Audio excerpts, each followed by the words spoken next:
62 दिसंबर में कश्मीर में रसूल अल्लाह सल्लल्लाहु अलैहि वसल्लम का मुंह मुबारक चोरी हो गया। क्या आप जानते हैं कि 8 लाख मुसलमानों को उस वक्त ईस्ट पाकिस्तान में ढकेल दिया गया? फसादात कितने हुए? दिल्ली का मैसेकर हुआ आसाम में, आपने देखा फसाद हुआ हाशिमपुरा का, मलियाना का, हम और आपने देखा गुजरात में, बल्कि 69 का फसाद तो 2002 से बदतरीन था। तमाम फसादात को हमने देखा। हमारी मस्जिद को शहीद कर दिया गया और कोर्ट का जब फैसला आया तो कोर्ट ने कहा किसी ने शहीद नहीं किया। सुप्रीम कोर्ट का फैसला आया तो कहा कि आस्था की बुनियाद पर मस्जिद आपको नहीं दी जा सकती। मुल्क की तारीख उठाकर पढ़ लो, जो लोग आज मुसलमानों को गाली देते हैं और वफादारी का सर्टिफिकेट हमसे पूछते हैं, इतना सब हमने सहा और कल भी सहेंगे, मगर वतन से नफरत के मजाहरे नहीं किए। इख्तिदार पर बैठकर जुल्म करने वालों से हमने कहा कि तुम जालिम हो, हम तुमसे नफरत करते।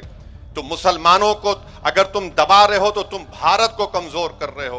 मस्जिद का फैसला हमारे खिलाफ आया तो क्या किसी मुसलमान ने कोर्ट में जाकर किसी जज के ऊपर जूता फेंका? जूता फेंकने वाले के बारे में एक लफ्ज नहीं बोला जाता, ना मीडिया में बोला जाता है, क्योंकि वो आला जात से उसका ताल्लुक था। जो तालीम इदारे मुसलमानों ने कायम किए, अगर कोई उस तालीम इदारे में बैठकर बम बनाने की साजिश करता है तो हम उसकी भी मजम्मत करते हैं। ऐसे जालिम लोग हैं जो एक मदरसे का कमरा नहीं बना सकते, जो स्कूल का कमरा नहीं बना सकते, जालिम अमोनियम नाइट्राइट लेकर बैठते हैं। 14 लोग मारे गए, मुसलमान भी मारे गए, हिंदू भी मारे गए। तो ऐसी जहनियत के लोगों के खिलाफ भी हमको इनकी खुलकर मजम्मत करनी चाहिए। जो लोग आज ये समझ रहे हैं कि मुसलमान को सेकंड क्लास सिटीजन बनाया जाएगा, तुम भूल जाओ, तुम्हारी नस्लें खत्म हो जाएंगी, हम खत्म हो जाएंगे। जब तक दुनिया बाकी रहेगी, हिंदुस्तान में मुसलमान एक बाइज्जत हिंदुस्तानी बनकर रहेगा। हम लड़ेंगे, जमहूरियत के दायरे में रहकर अपने हुकूक को हासिल करेंगे। तुम एक मस्जिद को शहीद करें, मगर हम लाखों मस्जिदों को आबाद करेंगे। तुम शरीयत पर हमला नहीं कर सकते। अगर तुम करोगे तलाक के नाम पर, तो हम आपको उसका जवाब जमहूरी तरीके से मिलेगा। ये जो लोग आज नफरत के मजाहरे कर रहे हैं, वो वक्त के हुक्मरान जरूर है, मगर वक्त उनके साथ नहीं है, वक्त हमारे साथ रहेगा इंशाअल्लाह। मशाइखीन उज़्ज़ाम, बुजुर्गान कौम और मिल्लत, मोहतरम तमाम यहाँ के जलसे के जिम्मेदारान, ऑर्गेनाइजर्स, मेरी इज़्ज़तदार माँ और बहनों, अजीज बुजुर्गों और दोस्तों, मौलाना खालिद सैफुल्लाह रहमानी साहब का हुक्म हुआ कि मैं उनके बसीरत अफरोज़ किताब के बाद कुछ बोलूँ।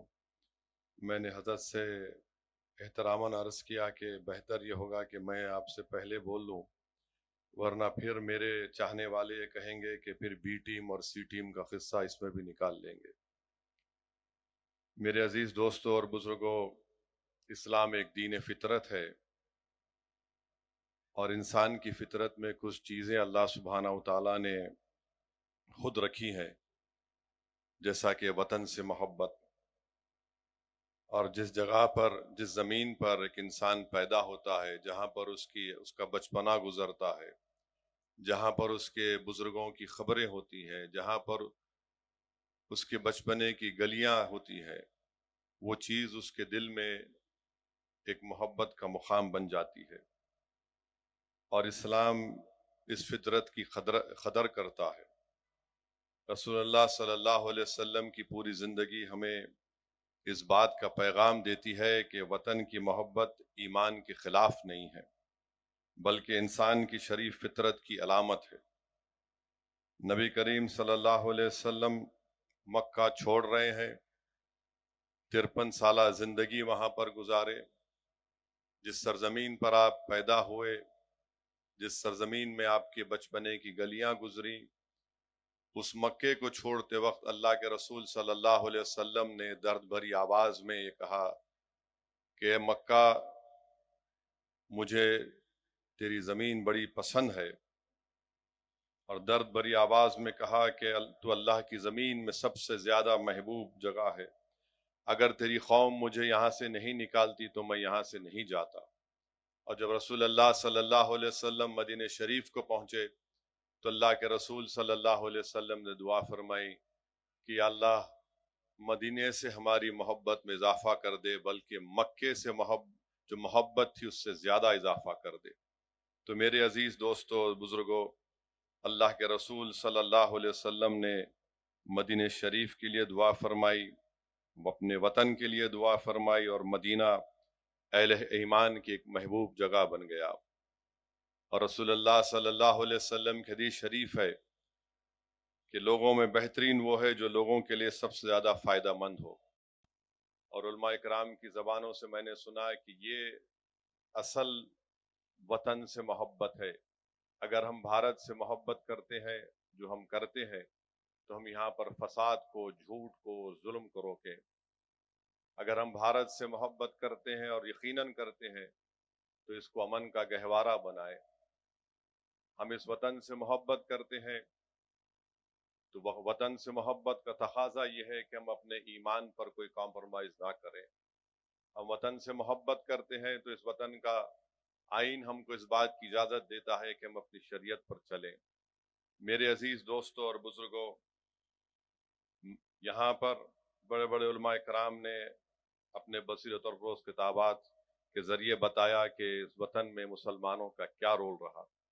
میں مختصر سی بات آپ کے سامنے کر کے گزر جاؤں گا کہ چاہے زری کا کام ہو، زردوزی کا کام ہو، بدری کام ہو، چکن کاری ہو، بنارسی کام ہو، یا پھر چھوٹے بچوں کے کھلونے بنانا ہو، یا پھر پیتل تانبے کا کام ہو، یہ سب مسلمانوں کا ہنر ہے جو آج اس وطن میں ہے۔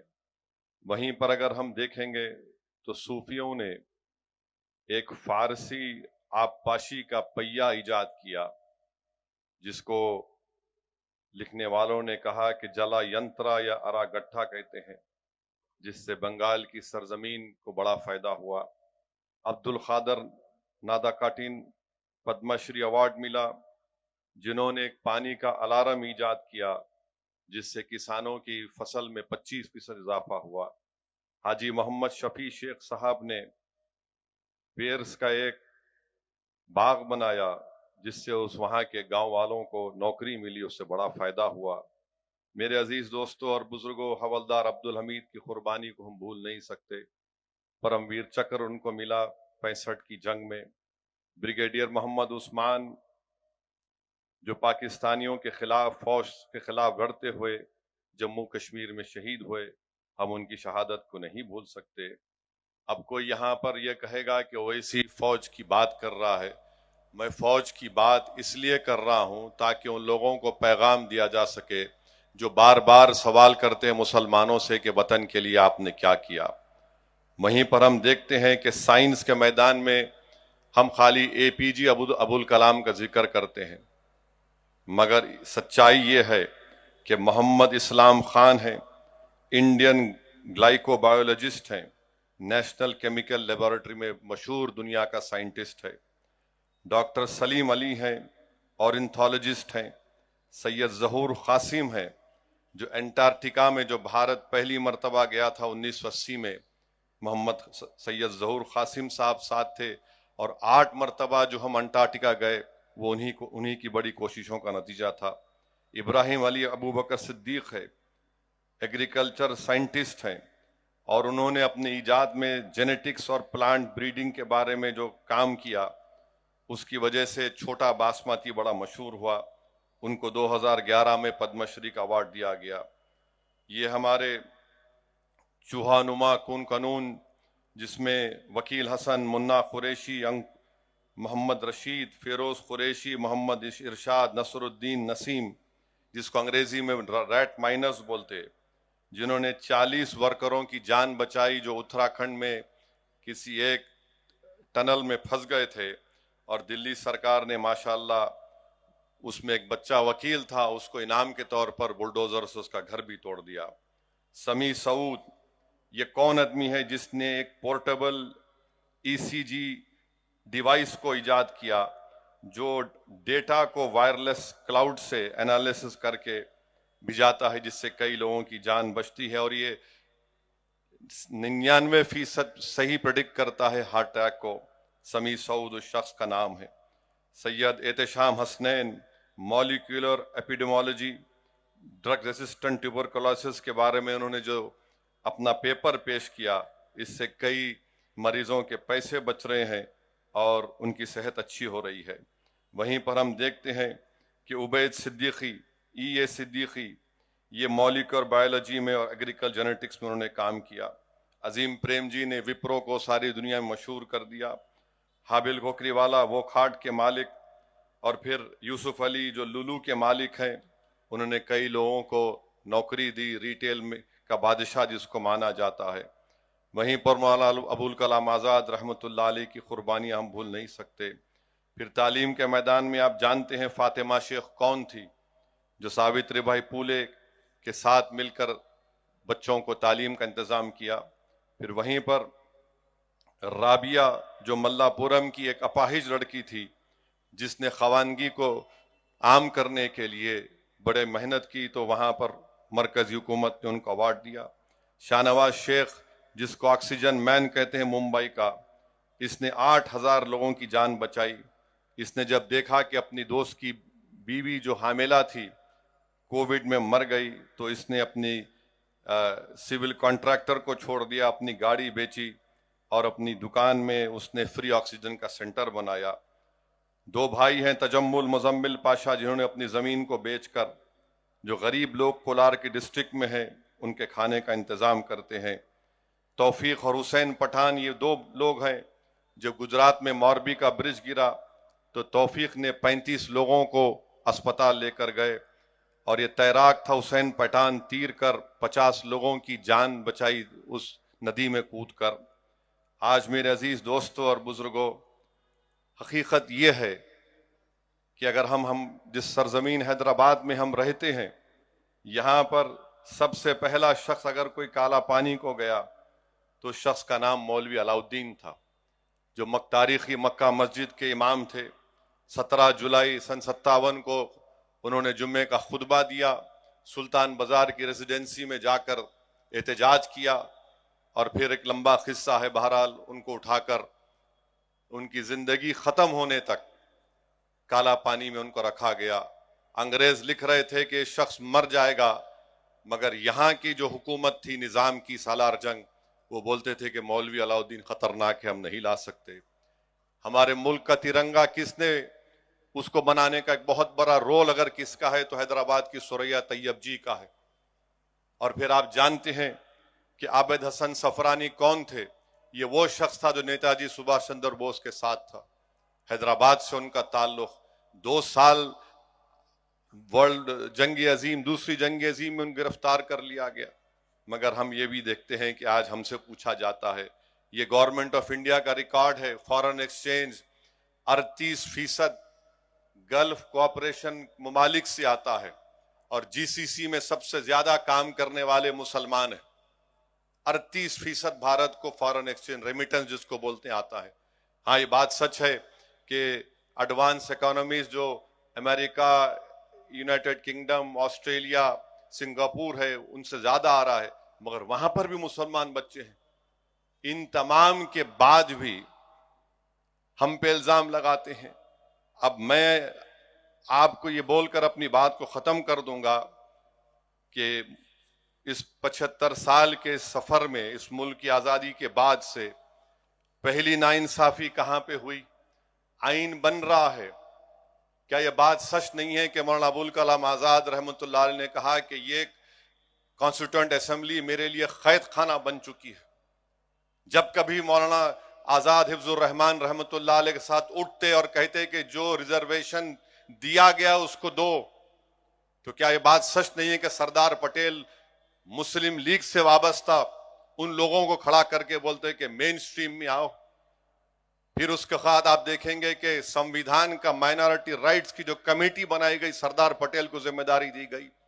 27 फरवरी 47 को सब कमेटी ने कहा कि मुसलमानों को रिजर्वेशन मिलना चाहिए। 8 अगस्त 47 को उसको विड्रॉ कर लिया गया। क्या यह बात सच नहीं है कि मौलाना आजाद ने जब मुस्लिम लीग के लोग मुसलमानों को कह रहे थे कि तुम पाकिस्तान चलो, जो गवर्नमेंट में मुलाजिम थे, مولانا آزاد نے محنت کر کے ایک سرکولر جاری کروایا اور پھر کیا ہوا, وہ سرکولر واپس لے لیا گیا. اس سرکولر میں کیا پھر بعد میں کیا لکھا گیا کہ اقلیتوں کی برابری ان کو دیا جائے گا, کہیں پر نظر نہیں آتا وہ. اور پھر آپ دیکھتے ہیں کہ اس لمبے ہمارے ملک کے سفر میں 62 دسمبر میں کشمیر میں رسول اللہ صلی اللہ علیہ وسلم کا منہ مبارک چوری ہو گیا.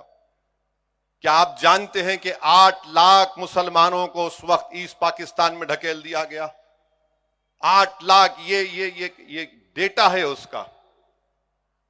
فسادات کتنے ہوئے؟ نلی کا میسکر ہوا آسام میں, آپ نے دیکھا فساد ہوا ہاشم پورہ کا, ملیانہ کا. ہم اور آپ نے دیکھا گجرات میں, بلکہ 69 کا فساد تو 2002 سے بدترین تھا. پھر 2002 کی نسل کشی ہم نے دیکھی, 2019 کا دلی کا فساد دیکھا, حیدرآباد کے فسادات ہم نے دیکھے. مگر ایک بات جو لوگ سمجھتے نہیں ہیں وہ یہ ہے کہ ان تمام فسادات کو ہم نے دیکھا, ہماری مسجد کو شہید کر دیا گیا, اور کورٹ کا جب فیصلہ آیا تو کورٹ نے کہا کسی نے شہید نہیں کیا. سپریم کورٹ کا فیصلہ آیا تو کہا کہ آستھا کی بنیاد پر مسجد آپ کو نہیں دی جا سکتی. ملک کی تاریخ اٹھا کر پڑھ لو, جو لوگ آج مسلمانوں کو گالی دیتے ہیں اور وفاداری کا سرٹیفکیٹ ہم سے پوچھتے ہیں, اتنا سب ہم نے سہا اور کل بھی سہیں گے, مگر وطن سے نفرت کے مظاہرے نہیں کیے. اقتدار پر بیٹھ کر ظلم کرنے والوں سے ہم نے کہا کہ تم ظالم ہو, ہم تم سے نفرت کرتے. تم مسلمانوں کو اگر تم دبا رہے ہو تو تم بھارت کو کمزور کر رہے ہو.